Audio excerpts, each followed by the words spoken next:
Hi everyone, welcome back to our Bible study. Today we're talking about Joshua chapter 6 in 5 minutes. Free PDF. There's a link down in the description where you can download it off of our website. All right, here's the PDF up on the screen, and let's talk about our first question, and that is, when did the events, historically speaking, when did the events of Joshua chapter 6 happen? Well, as we mentioned, the book of Deuteronomy kind of concludes about 1450 BC, and we're still pretty close to the conclusion of Deuteronomy. Not too many days have passed, so we're still about 1450 BC. Got two major characters in this chapter, although there's several people mentioned. Joshua is the first one. He's the leader of the Israelites. He took over after Moses died at the end of Deuteronomy. And we're also going to talk about Rahab. Now, we already talked about Rahab quite a bit in chapter 2. But she reappears again in this chapter. Rahab was a prostitute who helped two Israelite spies evade capture when they went to spy out the land of Canaan and the area especially of Jericho. Geographically speaking, where did these events take place? Well, you may remember in Joshua chapter 5, the Israelites celebrated the Feast of Passover on the plains of Jericho. In chapter 6, the Israelites camped right up next to Jericho, or very near Jericho, in order to make war against the city and to conquer it. Let's now break this chapter down into sections. The first section that I have is verses 1 through 5, God's instructions for conquering the city of Jericho. And it wasn't going to be done in the traditional way, so God's instructions are somewhat unique in this chapter.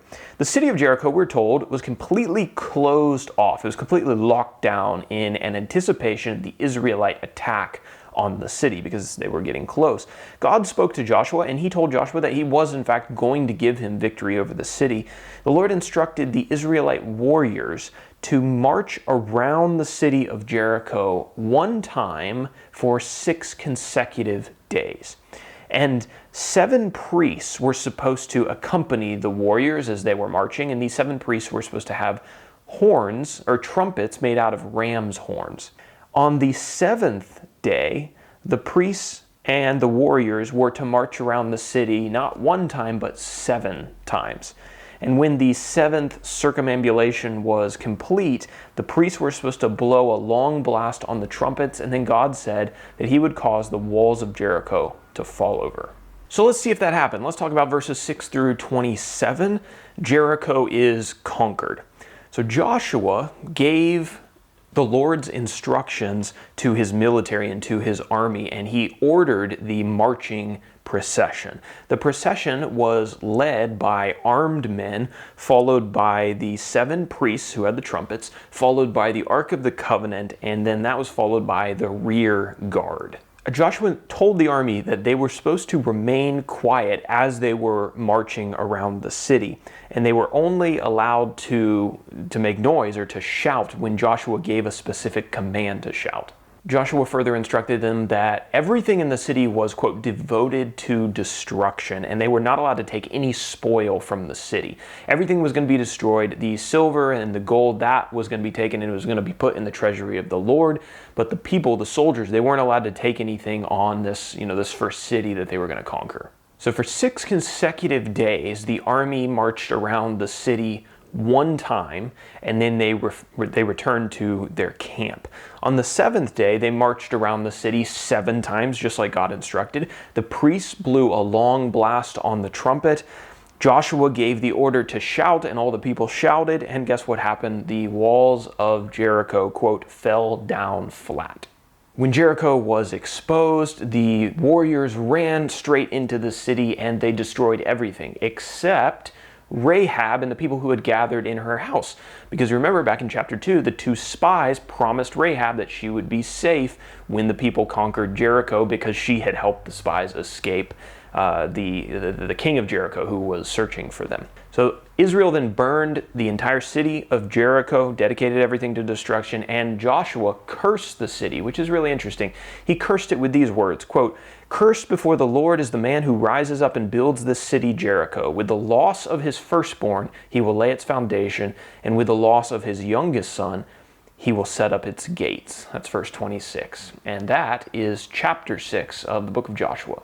Let's finish off today with an application. I have a question for you. Why did the Israelites have to march around the city of Jericho for 7 days? And why did they have to march around it 7 times on the 7th day? Why was that necessary? Couldn't God just, knock over the walls right from the get-go? Well, I think one thing that we need to observe here is that sometimes God's methods aren't as direct as we would like them to be, and maybe they're not as practical as we think maybe they should be. They may not be practical to us at all. However, one thing that we need to remember is that we are not as complex as God, and we may never understand all of the reasons that He does things the way that He does them. It may be the case that later on in your life you look back and God, in a way, reveals to you why He did the things that He did in the order that He did in the timeline that He did. But remember, God doesn't owe us that explanation. There's probably going to be things in your life that you never fully understand. And in those moments, we have to trust that whatever God was doing, it was wiser than the way that we would have done it.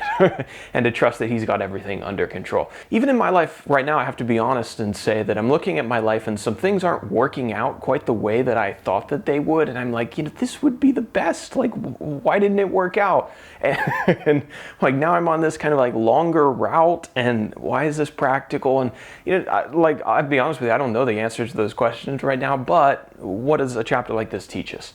God's got everything under control. He'll make the barriers fall down when He wants to make them fall down. In the meantime, we just need to keep marching to His orders.